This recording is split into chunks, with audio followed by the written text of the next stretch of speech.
The effects of climate change are a direct result of human-caused greenhouse gas emissions.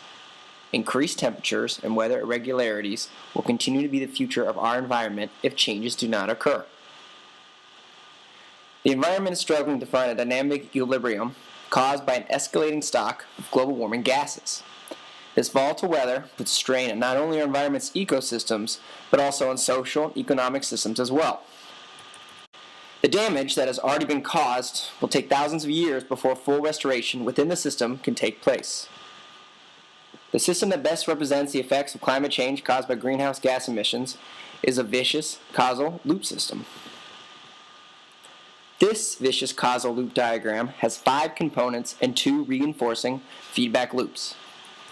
Climate change is interdependent with the stock of greenhouse gas emissions produced from automobiles, manufacturing, and energy used for the purpose of sustaining our increasing populations on Earth. And the increased use of fossil fuels has made the Earth's temperature heat up, and evidence supports that developed nations are the worst offenders. Personal automobiles and a high-demand consumerism lifestyle is directly contributing to the increasing flow of air pollution.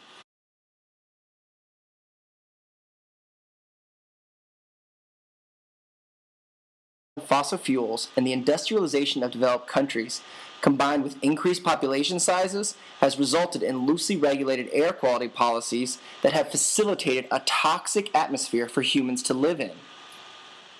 Uncontrolled growth and globalization have put stress on ecosystems all across the world. Many social systems produce cultural expectations of a materialistic world that also add fuel to the cycle. Despite a declining trend in future birth rates, the system will have to learn to co-adapt and function with a society of 9 billion people. Continued urbanization creates extremes of these situations, and often the people in large cities and the poor people of developing countries feel the effects of greenhouse gas emissions the most. Climate change directly leads to ecosystem failure. Drought, flooding, and abnormal temperatures consequently lead to crops and species dying. This loss of crops creates a positive reinforcing feedback loop that impacts society, because if there are fewer crops, then there will be less economic activity. This keeps developing countries from being able to advance, which continues to keep them in the cycle of poverty. Less economic activity also means that developing countries will have to continue to rely on oil, creating more greenhouse gas emissions. Loss of crop flows to more health consequences like heart and respiratory issues. This burdens the healthcare industry and also the economy.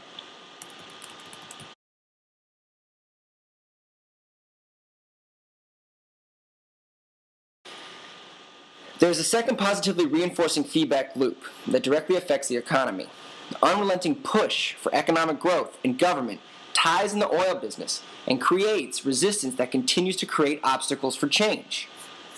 Do you think that your subsidy is more important than the financial aid we give to students to go to college? Could you answer that, yes or no? Well, that's a very difficult question for me. A new UK study published by the independent think tank, the Overseas Development Institute, outlined how world governments subsidize the fossil fuel industry to the tune of $500 billion. Government subsidies and political ties keep us cemented within the oil industry, only continuing to add fuel to the system. Consumerism drives the economy, but when will we say enough is enough?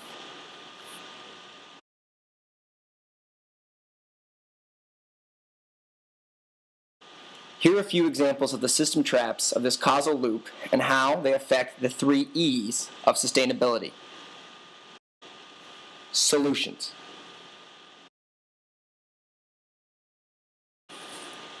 Renewable resources are a viable, high-leverage point solution that could help move society away from being oil dependent. Little to no carbon emissions will make hydro, wind, and solar power the future of energy. New technologies in energy storage and sustainable housing will also aid in balancing the system. And in government subsidies within the oil industry will make the cost of using fossil fuels too expensive, requiring a shift to more renewable energy source. A complete paradigm shift in society's thinking could be the critical leverage point needed to create a bifurcation event within the system. Electric vehicles, slowing population growth, and reducing your individual ecological footprint as much as possible are great lower leverage point solutions to help make the system more resilient. Ingredients for success, like overcoming social obstacles, could help change the goals of society and ultimately how the current system functions. Finding a way as a society to co-adapt with our surrounding environments and work together could help both systems benefit.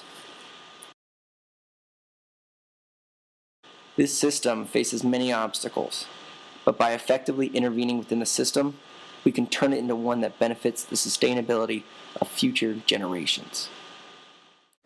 Flying this chopper around the ocean, and we're just taking out enemies. We land.